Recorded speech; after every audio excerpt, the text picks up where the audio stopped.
taken kind of a different approach in the beginning of the teaching of this. People, when they get teaching about the book of Revelation, are usually expecting a certain thing. They want to see, the plagues poured out, or which woe is coming next, or who's Gog and Magog, and where's this war, and how much blood, how high is the blood and all of these things. They want to, when is this going to happen, and when is this, and we get tons of emails about this all the time.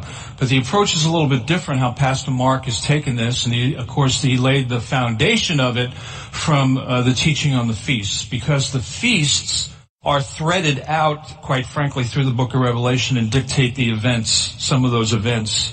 And so, our view of the book of Revelation right now has been from the feast point of view, and those events are intertwined throughout the book. Our common element here, when you look at the feasts, what was the, I would guess you could say, mandate for men of the children of Israel when it came to the feast? What did they have to do every year? They had to go up to Jerusalem. But specifically, where did they go in Jerusalem? What was the center of what was happening?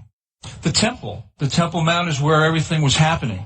And we'll see in this session, and like I said, we're going to cover some really comprehensive things, maybe some things you've never heard before, some things that are going to seem elementary, but you're going to see how, first of all, God's dwelling place, his desire to be with his people, is threaded throughout this book and is really relative to the temple.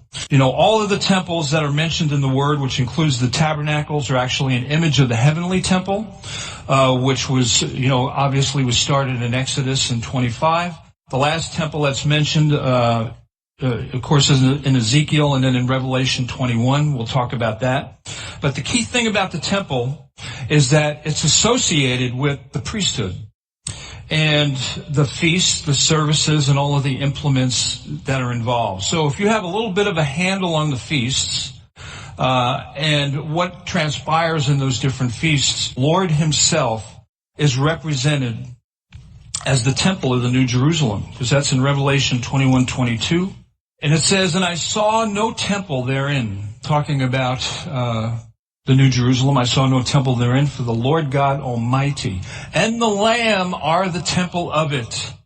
What's interesting is that of the 613 mitzvot, of the commandments, all but about 90 of them have something to do with the temple. That's huge. That's huge.